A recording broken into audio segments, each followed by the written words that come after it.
Hello and welcome to the No Ceilings NBA Draft Show. Today is a deep dives episode. I'm your host, Nick Agar-Johnson, and I'm here as always with my co-host, Paige Otto. Paige, how are you doing this fine afternoon? I'm doing great. It's hump day, halfway through the week. Can't complain. And I'm excited to talk hoops with you, Nick.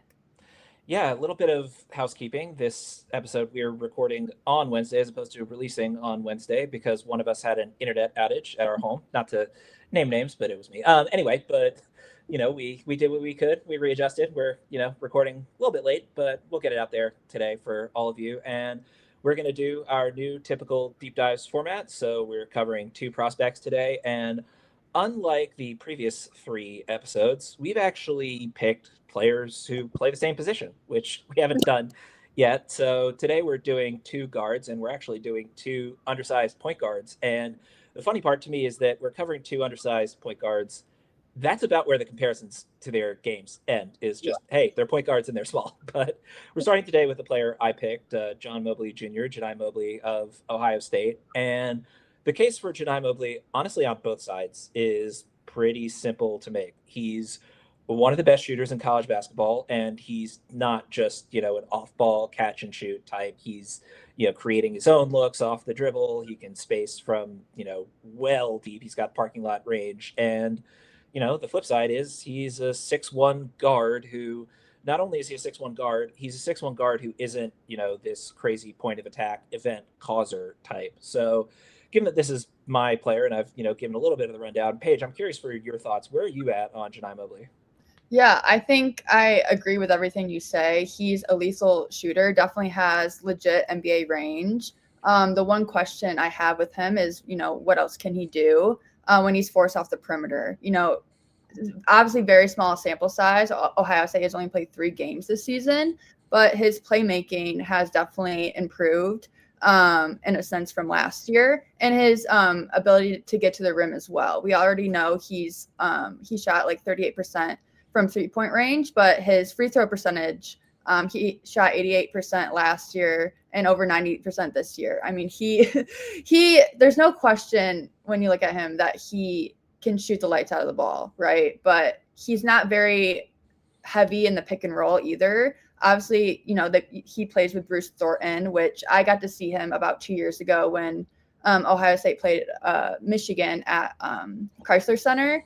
And Bruce is very dominant on ball, one guard, obviously. They're not going to have Junie, run the point of attack that much with Bruce there. But I think with Mobley, the best thing about him is that he is so confident in everything he does.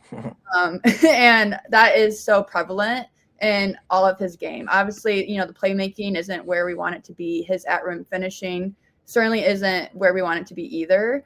But even when he is in the pick and roll, he knows how to manipulate his defenders. I love him off DHOs. I think he's great there. It's just a matter of, he's always going to be a shoot first kind of guy, score first kind of guy, but how can he, play make for his teammates, set up his teammates? Because he's playing with, the likes of Bruce Thornton, a lot of other great offensive players while at Ohio State. I love Devin Royal too. I think he's a great player for them, and I think he's going to break out a little bit. Obviously, the first game of the season, people thought Ohio State was going to blow out IU, Indianapolis campus, but Not quite. yeah, not quite, but it's first game of the season, got to get a little rust off. But I think too with him, a lot of people, last year he was talked a little bit about, but definitely, when you take, what other things can he be great at? He's elite shooter. But this year's definitely what can he show front offices and scouts that he can be efficient, in the pick and roll, off ball. Can he, be better at the rim, get that up to at least 60%. I would like to see. I think last year he was only about 50 or 48% or so. But I really like him as a prospect. It's just going to be hard with any undersized point guard to make a real make some real noise, especially in draft conversations. Yeah, you brought up the at rim stuff, and that's really the most important part for me. Something that we find a way to talk about pretty early on in every single one of our episodes is it's less and less common for players who only have one really elite skill to make it in the NBA and to stick around in the NBA. And honestly, the odds tend to be better for players who are pretty good at three or four things rather than, elite guys at one thing. The thing is, if you're as good of a shooter as Chennai Mobley is, that's really the one skill that you can kind of fudge it. Like you can be a 1.5 skill player if you're that good of a shooter. Now, part of that is, first of all, it's a lot easier to be 1.5 skill player if you're 6'7", 6'8", as opposed to being 6'1".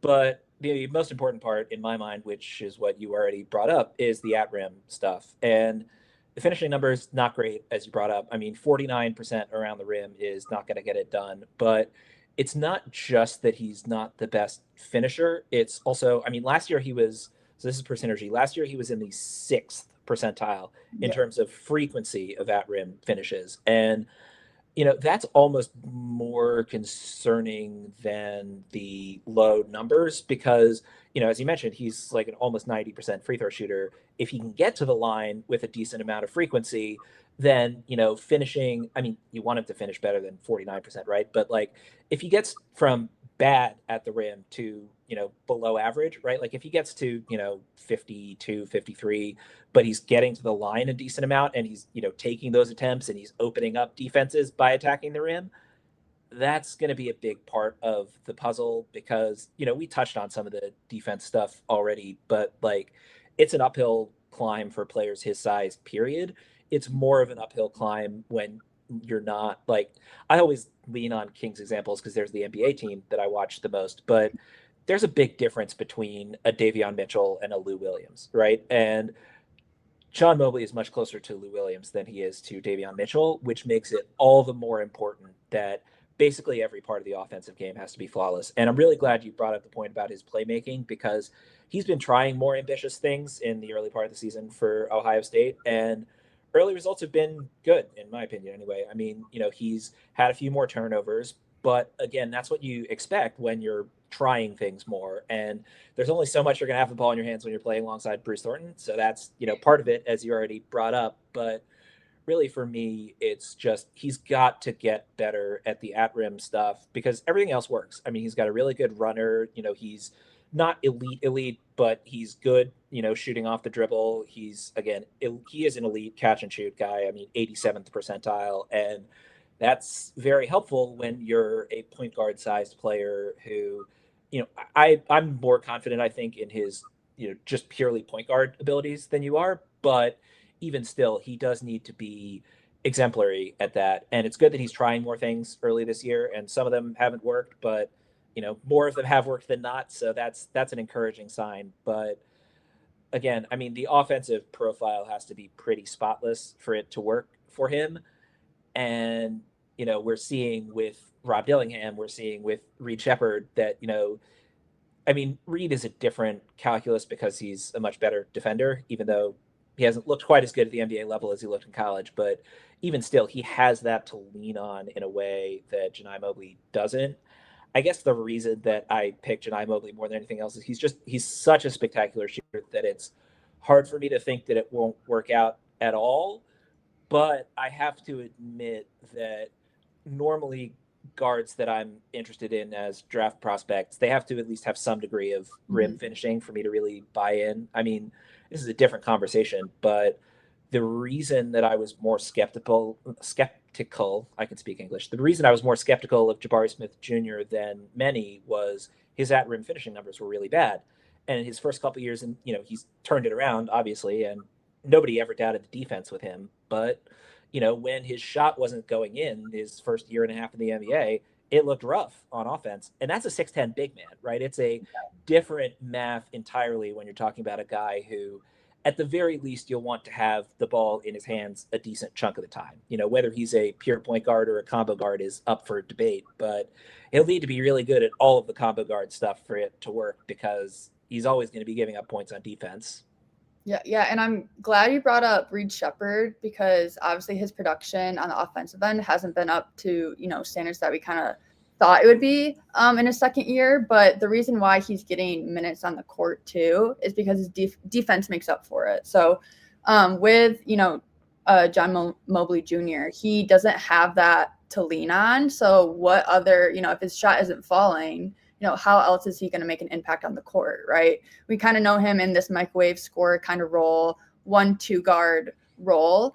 But I think with him, we know he's a great isolation scorer. He was the 91st percentile, 95th percentile in spot up possessions. It's not a problem that, he does have that shiftiness and wiggle to him, kind of like Rob Dillingham that I really like, in terms of, he he can I thought I definitely. was remembering correctly that you were a Dillingham guy person. Yeah. And he kind of reminds me in that sense, and just like how when he has a ball in his hands, just his movement patterns. And like, I love him off movement too. I don't think he has any trouble, relocating, getting into best position to, find his shot. That's not an issue. But, he also had 0 dunks last year too, which is a problem in its own right. And also when he's, shooting less than, 50% from the rim is pretty concerning. With Rob, obviously he had more than, 0 dunks. So he was a lot more explosive. But I think when you look at him, he is explosive with the ball in his own way, not just like with that burst, when you're looking at Rob Dillingham and his, finishing numbers and, how he is more, body resilient, if you want to call it that, how he gets to the rim and can manipulate defenders while he's finishing. That's something he definitely still needs to work on.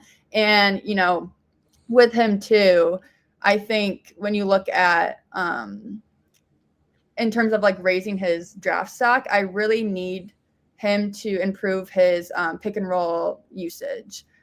Because if he's not going to, attack the rim well, but he's also going to get to the free throw line, he has to make up in that sense for me to be, a type of point guard I'd be confident in at the NBA level. And just his pick and roll numbers real quick. He was in the 28th percentile, only 13 possessions this year. Obviously, it's a small sample size.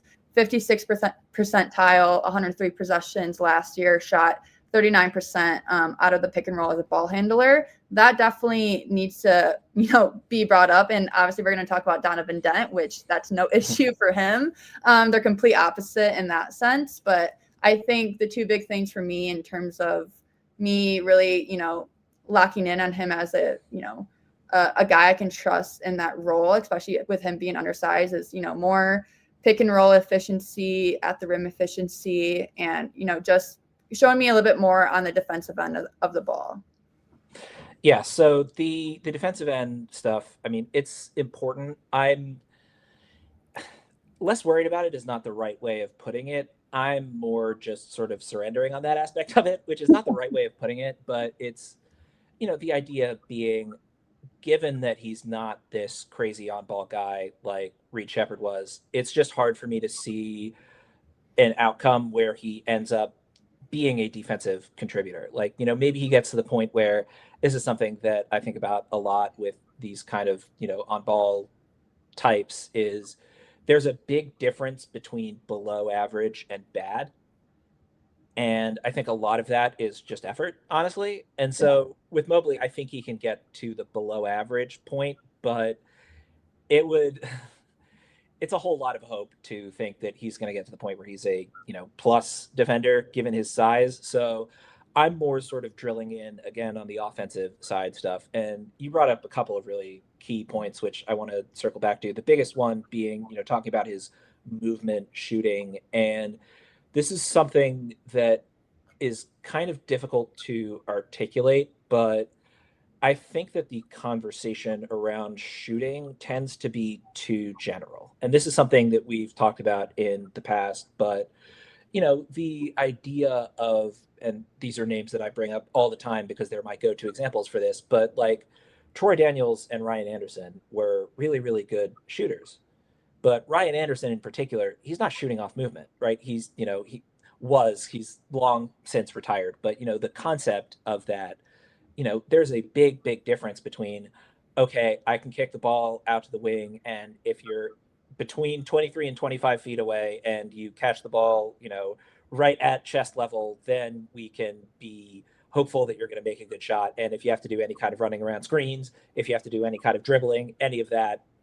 And so, when we're talking about shooting with John Mobley, again, it's all of the elements of shooting, right? And this is something that I talked about last year with Peyton Sandfort. And even with Sandfort, he was not someone who was as comfortable off the dribble as Mobley. And, a huge part of why Mobley can be as effective on offense as he is because his handle is so good and because he's got that fluidity of all kinds of shooting. As you mentioned, 95th percentile as a spot up guy.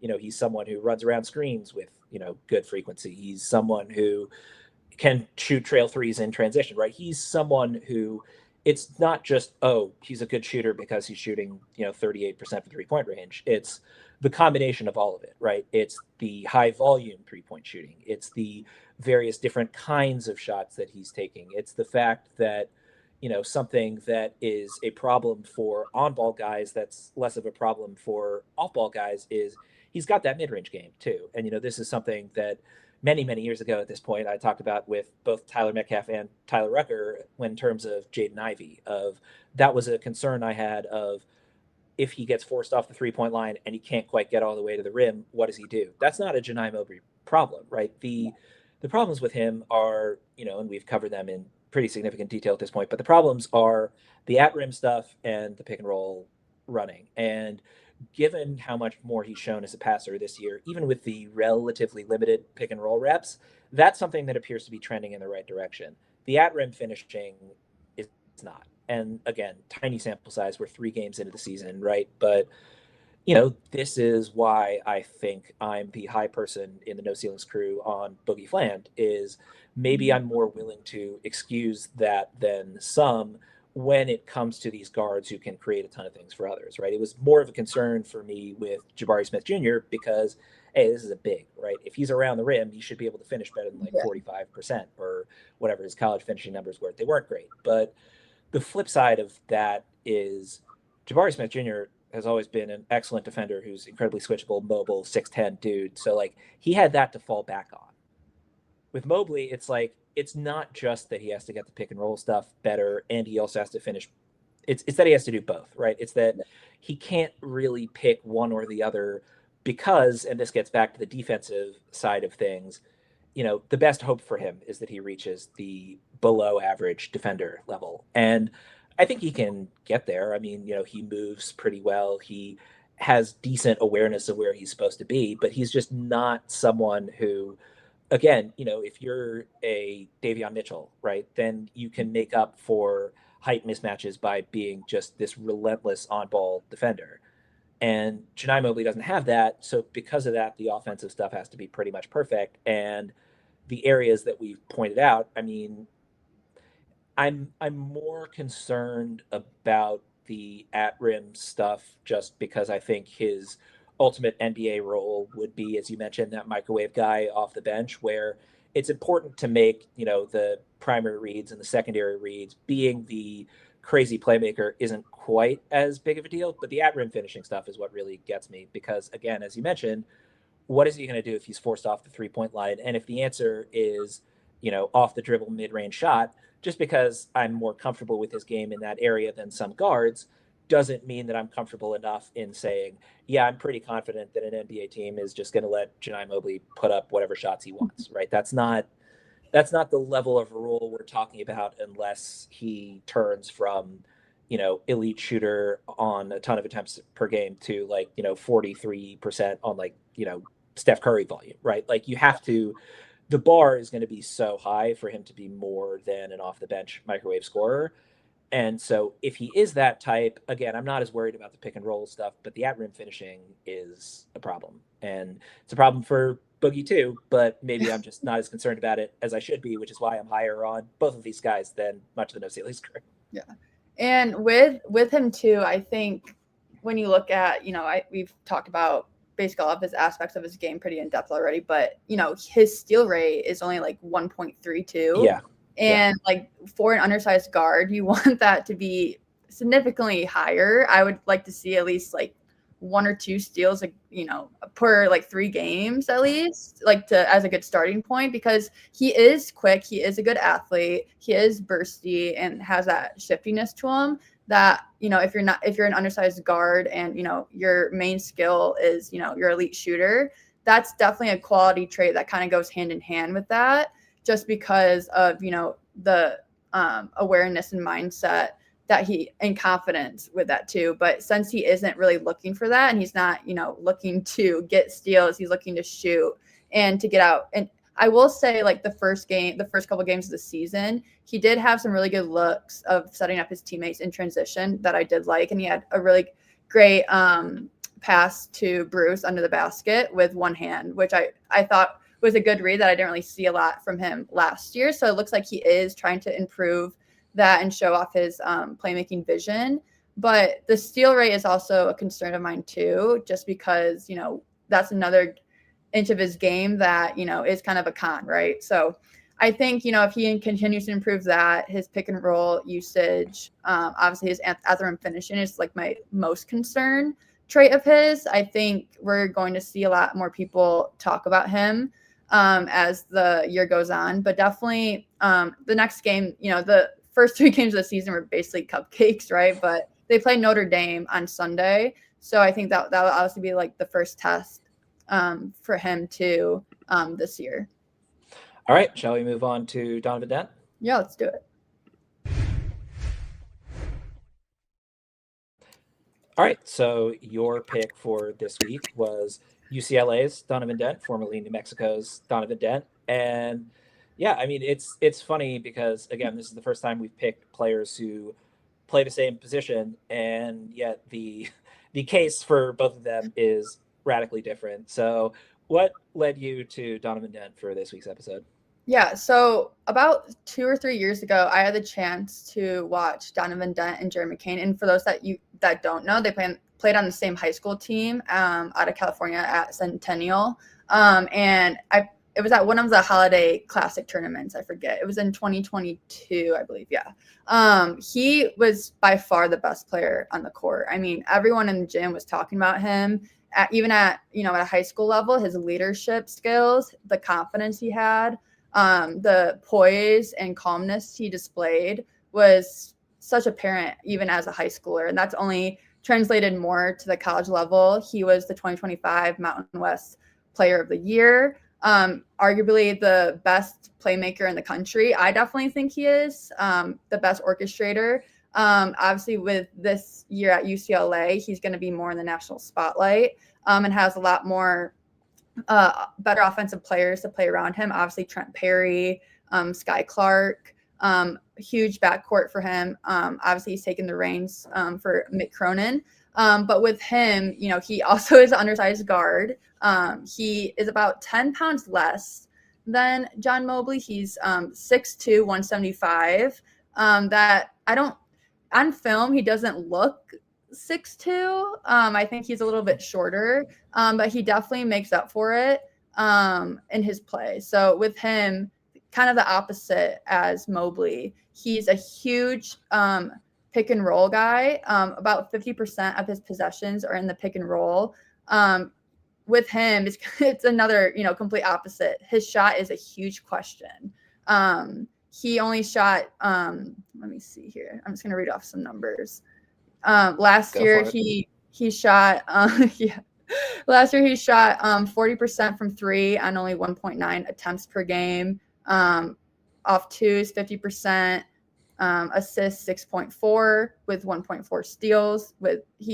Last year was his highest points per game per season with 20.4. Started all 35 games, played 35 minutes per game. And then this year, all those numbers, obviously it's a short sample size. We're only 2 games into the season, but he's averaging 16.5 points per game, 6.5 assists on 44, 25, and 77 shooting splits. Not the greatest start to the season in terms of his shooting for Dent, with shooting 25% and only attempting about 8 attempts. And most of those are off the catch, right? Which those he needs to be able to knock down. And his shot kind of looks like a last resort for him. He seems rushed. He is not a shot first type of guard. He's a playmake for others type of guard first. And with him too, his at the rim numbers are far better than Mobley. And I think he does a really great job of knowing what he is good at and amplifying that to the best of his ability. I'm confident when he goes to the rim, he's good at controlling his body, manipulating defenders at the rim. and also playmaking for others out of that. He had multiple double-digit assist games last year. This season, he had one with 9 assists. I think with him, his size is, just a con in terms of, when you talk about him. But we've been talking about him for, the past 3 years, that he is a legit, NBA talent. And I think he does so many things well and has so many aspects of his game that I think will translate to the NBA level. It's just that his shot just needs to get there in any type of way it can. Because 25%, I know it's only through 3 games this year, and obviously his 3 years at New Mexico didn't show any, true consistent shooting ability. He had some flashes here and there. I don't think his shot is bad by any means. But with him, if he's going to be, your lead one guard, he has to be able to, at least be a threat off the ball, which he is not. And the reason he was so wide open in his attempts in the 3 games this year is because obviously people know the scout. They're going to leave you open, but he has to capitalize on them, and he's not doing that.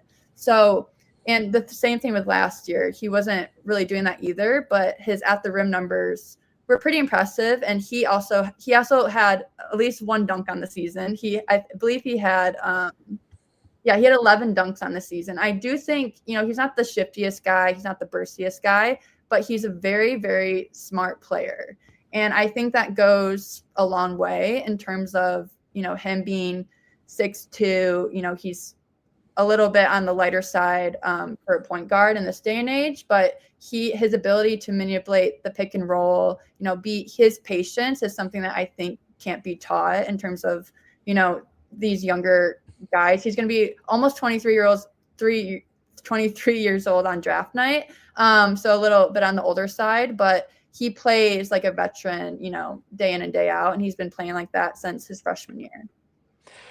Yeah, the shooting stuff is very interesting for a couple of reasons. So the 41% that he shot last year falls very squarely in the bucket of what I have called in the past the Derek Williams principle of some players who are not shooters can, if the sample size is small enough, look like really, really good shooters.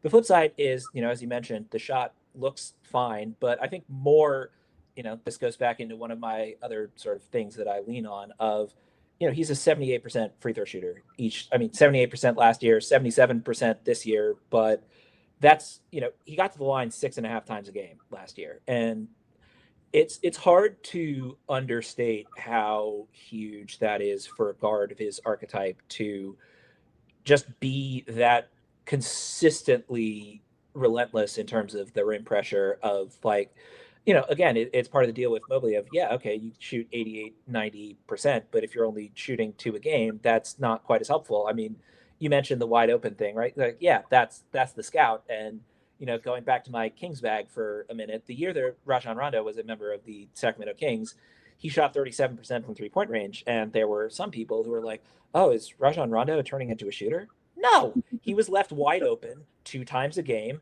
and he would take those 2 shots, and some nights he would hit one of those 2 shots, and other nights he wouldn't. And by the end of the year, it's like, okay, 37% on the most wide open attempts possible really doesn't say anywhere near as much. Like if Dent had, and again, under 2 threes a game is not the tiniest sample size. Like when we were talking about Alex Condon and Bagun Guath, both of them shot fewer threes. The flip side is, of course, they're both bigs, right? So there's a different threshold that you have to hit when you're an on-ball point guard. And again, it's funny that these are the 2 guards that we've paired today because the holes are almost exactly the opposite, even though they're playing the same position in theory. There are 4 synergy numbers that I want to read off here because I think they tell the story pretty succinctly. Last year, let's go with 6 so we can get the full picture. Last year, Donovan Dent was in the 31st percentile as a jump shooter. So, not great, not terrible, but significantly below average, right? Catch and shoot, he ranked in the 99th percentile. Catch and shoot frequency, he ranked in the 1st percentile. Off the dribble jumpers, he ranked in the 25th percentile in terms of efficiency. In terms of frequency, 98th percentile. that tells me a whole lot of what I need to know. Of okay, so he can shoot, especially when he's left wide open. His unguarded percentage on catch and shoots, tiny sample size, but 96th percentile. It's okay that he's the shot is improving, the shot is coming along. That's a good thing, and it's a lot easier to see that in the free throw numbers where he was a high 60s free throw shooter his first couple of years at New Mexico, high 70s the last couple of seasons. But again, it's the kind of thing where having that off the dribble jumper is vital for a point guard in the modern NBA.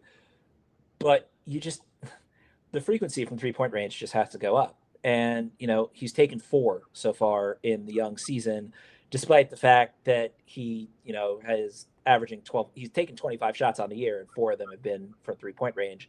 The diet needs to shift a little bit, but I don't know. I mean, certainly in terms of the playmaking stuff, he's incredibly advanced. And, that's something that you would expect to continue and has so far continued.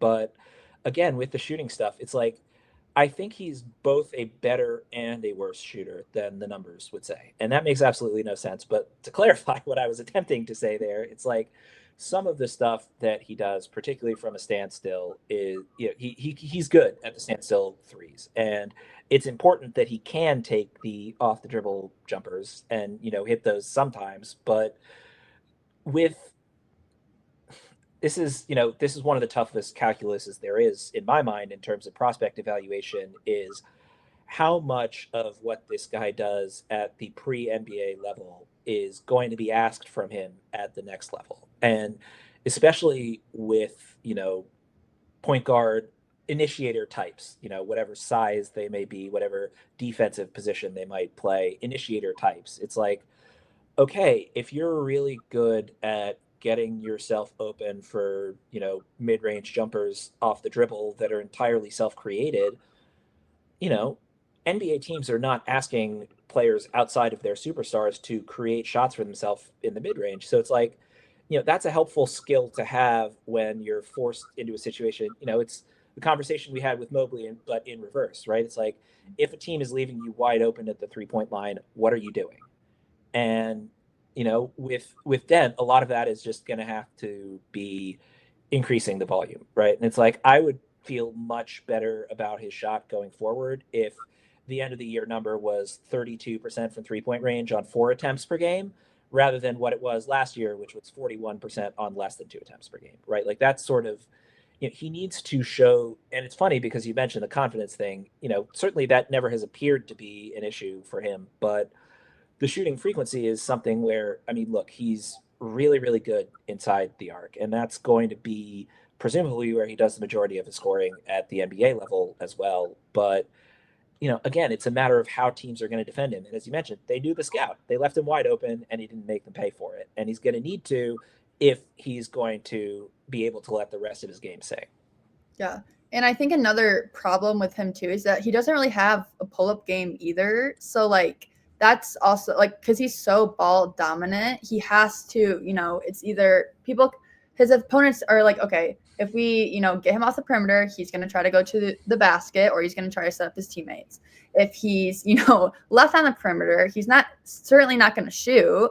And if we kind of, give him some space to, kind of break us down in isolation, he's not really going to do that either. He's going to either play make for others or, move off ball so he can get to his shot, at the rim. Off twos, he only shot 36% and 50% off twos in general. So I think that's just another layer of his game. He's certainly not a 3-dimensional scorer, not even 2-dimensional, I would say. But if he can, get more attempts in his pull-up game, I think that will go a long way for him as well. With him too, I think with him playing at UCLA, I think that's just another opportunity for him to, he's playing in the Big Ten. He has potential to be Big Ten Player of the Year. Obviously, small sample size again, but I think with him, I think he's always been, a Power 5 type of player. It's just that with his, size, he kind of gets overlooked. But, if he was 6'6" and doing what he does, it'd be a whole different conversation. But that's just not how it is. I mean, let's be real. If he was 6'6", he'd be a lottery pick, but that's not the world we live Yeah, in. that's not the world. But I think with him too, we've mentioned it, he needs to show variety in his shot diet. He has to be a more willing to take more 3-point attempts, even getting into the pull-up game as well. I do like him in transition. I think with him too, I think a lot of his attempts for the 3-point can come from this because he is quick. He is always looking to, hit ahead and hit his teammates. I think him spotting up from that, I think he'll get really good opportunities to show that, that's such a great shot to have, especially going into the NBA level that, a lot of teams are expecting you to hit, right? Because those are kind of freebies. And if he is able to, show that, I think that will boost his confidence. And I think that volume number will definitely get up to maybe 3 or 4 attempts per game, but definitely to the start of the year, it's not looking like that yet. But I think that's just him, adapting to Big Ten play, playing with, a whole new team, obviously Mick Cronin as a coach. So I think with him, I'm a Donovan Dent believer. I know a lot of us at No Ceilings are. I just want him to definitely just not rely on us play first as much because I think he's already shown he can do that. It's this year, it's like, okay, I need to shoot more. I need to do more when the ball is not in my hands, right? So I think with him, that's just going to come down to, is he going to, let himself be uncomfortable in those situations, even though his team is relying on him to, obviously be that ball dominant leader of the team. I love this. You mentioned the transition 3-point shooting. Last year, he took 9 threes in transition. He made 7 of them. Yeah. Yeah. It's like, it's really funny because, that's the small sample size of small sample sizes, right? But like, it does put, other things into perspective that, oh, so he actually only shot 34% on threes in half court settings. That's, not great, right? But, again, it's a calculus with him, and there are some things where, again, the question is less about what's the right way of putting this. I'm worried that John Mobley's at rim scoring might be a fatal flaw in terms of his draft profile because of everything else involved, right? With Dent, it's like the 3-point shooting is a problem and improving the volume would really help, but he does enough other stuff that it's not as much of a deal breaker as Mobley not finishing at the rim would be. And with that in mind, let's actually move into the defensive side of the discussion because, again, there's a lot more positive to say about Dent there than there is about Jedi Mobley. And, I mentioned Davion Mitchell. We've both mentioned Reed Shepherd. Donovan Dent is much closer to Davion Mitchell than Jedi Mobley. And the other thing about Dent that I think really shines through is, and this goes back to the athleticism stuff that you mentioned, and like, transition numbers are easy for, seeing how adept of an athlete someone is. Here, another one for me is guards who can block shots. Mm-hmm. Dent averaged almost a block a game last year as a 6'2" guard. And as you mentioned, as a 6'2" guard, that's maybe not quite all the way 6'2".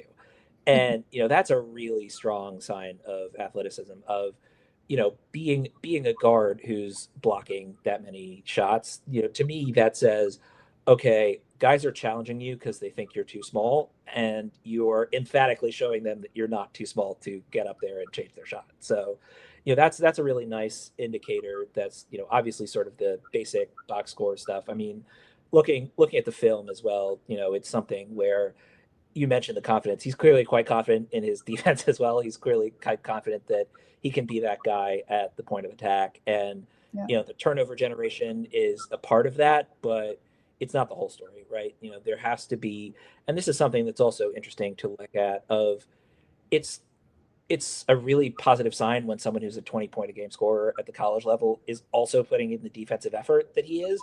And it's even more of a thing when it's like defense is something where you're going to have to show that you can, make up for the holes that you have on that end. And, Dent has shown a lot of reasons to believe that yeah, I may be on the smaller side, but I can make up for it. I can more than make up for it athletically. And if the effort level is there, if you have the effort level and the athletic tools, it's a lot easier to make up for being 6'2" than if you don't.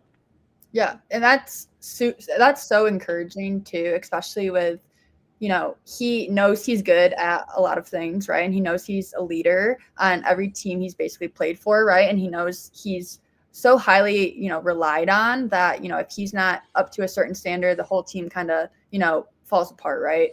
He is basically the glue to everything. And that's just like his persona and the aura he kind of gives off. And, with him, averaging, a block per game as an undersized guard while, having such a high, usage rate. He is the main driver playmaking wise, and, he makes everything go. It's basically just, it's an effort thing. And there's no doubt in my mind that he's not going to, give effort in, continuing, this season with UCLA, at the NBA level. I think he knows what he needs to work on. And I think he's at least trying to show different aspects of his game that, already have questions about them. But I don't have a doubt that, he's not gonna, at least try, right? Which I think is a huge thing, especially in an undersized guard like Dent. Yeah, I mean, this is something that it seems so basic, but yet it's like just try defensively. Like, it seems so stupid to say that out loud, but and this is why I brought up the 20-point a game thing too, right? Of like, just this is something that I feel like I have to say way too often. Just be a human being for a second and think about like, hey, if I'm, expending a ton of energy on one end of the floor and I got to run back and guard somebody, right? It's like anybody who's ever played pickup, right? It's like, maybe I don't run inside the 3-point line this time. Maybe I just sit outside and chill for a minute. And as someone who is an actual athlete, unlike me, who stopped being an athlete in high school, you have much more perspective on this than I do. But it's like, the fact that someone who was a 20-point a game scorer, and it's a bit different for a guy from Riverside to be playing at UCLA versus not quite playing at home in New Mexico. But even still, that's a side point of the main point, which is people have talked about all the time of, X offensive superstar, right? Like, oh, James Harden doesn't put in the effort defensively, right? And it's like, well, he's also playing 38 minutes a game and like 82 games a season, prime James Harden. Even still, That's James like Harden's, 40 now yeah. almost. Well, I was talking about 5 years ago, but also fair point. But, the idea there being there's a little bit more leeway that you have defensively if you're the alpha and the omega of the offense. And so for someone like Dent to be like, no, actually, I'm just going to keep going until I basically fall on the court. I mean, this is a guy who, you know, averaged 35 minutes a game last season, is averaging 35 and a half this season. For those of you who are NBA people only, college games are 40 minutes. He's played basically the whole game. And, when you add all of those things together, again, it's like thinking about the translation of this. I think is it's something that our colleague Nathan Grubel talks about all the time, and it's very important to talk about. Of be aware of the level that you're scouting for, and the flip side of that is as a prospect, be aware of where you need to be. I've talked again and again about how much I love the developmental story of Deron Holmes' 3-point shooting, but the idea behind it being, okay, I've identified, where my weaknesses are just generally, but also in terms of a more drilled down level, right? It's like Donovan Dent is probably not going to be a 20-point a game scorer at the NBA level. I'm willing to bet that the odds of that are pretty slim. And so when you take that into account, the question is, okay, can you go from being this 20-point a game scorer, leader of your team type, to when I get my 2 5-minute shifts off the bench per game, what am I doing that, tells the coach, hey, put me back out there next time too. And hey, maybe next time my second shift is 7 minutes instead of 5 minutes, right? Just that sort of very basic thing of where do I fill in gaps? And every time I see a prospect who appears, who seems to clearly get that, it's a huge boost in terms of like, okay, you know, you're not just Jimmer Fredette, where it's like, I'm going to go where I can shoot enough to score 30 points a game. It's, I'm going to figure out where I need to adjust to be the kind of player who gets the opportunities to show what I can do. Right. And that's, again, we're talking about two combo point guard types who are probably going to be late second round picks. And if you're a late second round pick, you got to prove it real fast because, even compared to 3 years ago, NBA teams are churning through second round picks faster and faster and faster. And undrafted free agents are, growing more and more in popularity just purely in terms of the notion that, hey, guys are trying to steer the, rather than being the 51st pick, it's like, I'd rather be an undrafted free agent somewhere that I know I'm at least going to get to play because if I don't get to play, by relatively early on in year one, I might not be on the roster next year. Yeah. And so for someone like, for, honestly, for both of these guards, but for Dent, I think in particular, because John Mobley's case is always going to be very one-sided of, am I good enough offensively to make up for it?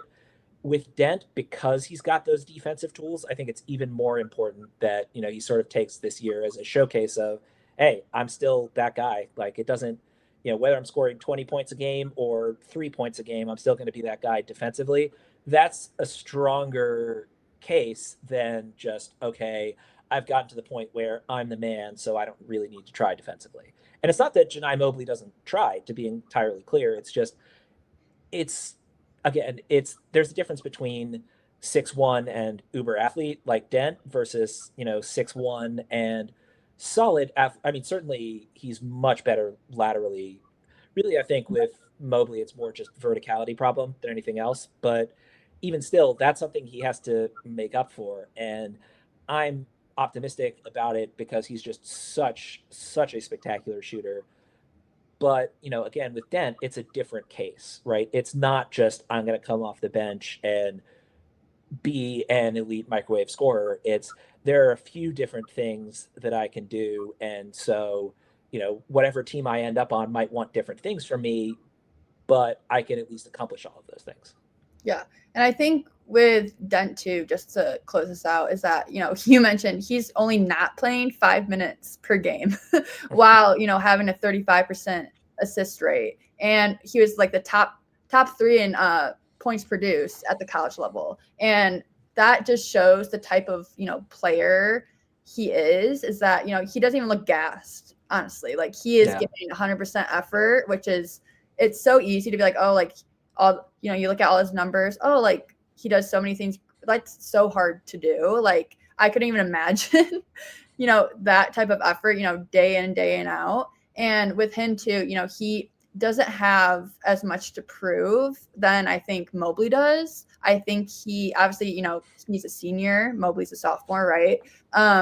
But he definitely has a lot to gain. And I think with him, if I was just going to, say the Suns were on the board, obviously the Suns don't have a pick this year, but I think if I had a chance, in the second round to pick, Dent or Mobley, it'd be a pretty hard case for both. Obviously with the Suns, I think I would go Dent just because of his playmaking ability, and we don't really have a point guard. And but I think I just really like him as a prospect, and I really like love prospects and players, especially at the point guard position, that have that you can just tell like they're a gritty type of player and they're not afraid to grind, right? And I think that's who Dent is. So I'm excited to see him and obviously Mobley grow this year too as prospects. Here's a funny, absurd set of numbers before we move on to the next section. Last year, as you mentioned, Donovan Dent led the Mountain West in points produced. He was third in the NCAA in points produced. He was also 13th in block percentage in the Mountain West. Insane. And with that, let's move on to our last section before we close things out.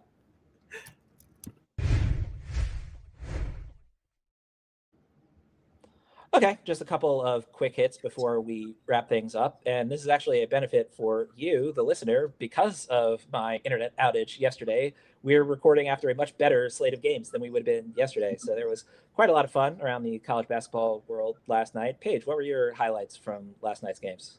Yeah, so Michigan and Wake Forest played at LCA. I call it LCA, it's Little Caesars Arena. I'm from Michigan, so that's just like a shortened name that we call it. Super fun one. Michigan barely edged out Wake Forest in overtime. Mara looked awesome. I mean, his rim production, he was, they couldn't do anything to stop him. I was at Michigan Pro Day about a month ago.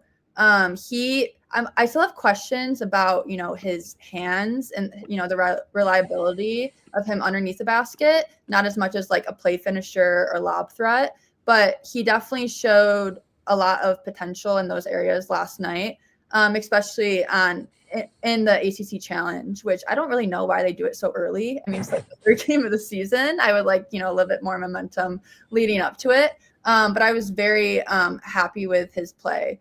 Just a few stat. I know Metcalf was very happy with his performance yesterday. He had a huge double-double, 18 points, 14 rebounds, 6 assists. I mean, his playmaking ability was, he was doing a little bit of everything, which I had questions to coming in if he can be, this playmaking type of role. I think at UCLA, he wasn't really used in that sense. And I think May is kind of letting him, do his thing a lot more and is utilizing him in that sense. So that was great to see. And he had 5 blocks as well. And then another big one, Louisville and Kentucky. Obviously, Mikel Brown went off, 29 points. He definitely is in that top 5 conversation for me. I think on my big board that we just submitted, I have him at 4. And Louisville got their first win over Kentucky in 5 years. Which I think that says a lot more about Louisville than it does about anything else. Yeah. And then Duke played Army at West Point to honor Coach K, which I think was awesome. I saw something that I don't know if it was like 20 years or something, but the last time a Power 5 school played actually at West Point. So I thought that was super cool, especially on Veterans Day. So that was a cool thing to note too. Florida State was a good one. Texas Tech, Illinois, JT Toppin, 35 points, 11 rebounds, 3 assists, 3 steals. I also thought Kylan Boswell, I think he's definitely a second round drifter for me, kind of in that sense of not Mobley, obviously, but more Donovan Dent-ish. Obviously, he's a lot more bulkier as an undersized point guard, which I kind of like more in terms of him on the defensive end. But I thought he played I liked how he played yesterday against Texas Tech, obviously a top 15 matchup. And he's just a lot more physical than Dent and Mobley are, which he showed off as well. A few more here. Let me see. While you're looking, I want to circle back to JT Toppin. We talked last time about what else does Otega Owe have to do. JT Toppin is like the freaking all NBA, like first team. What more does this guy have to do? And, let's be real. He returned to college last year because they gave him a bag, right?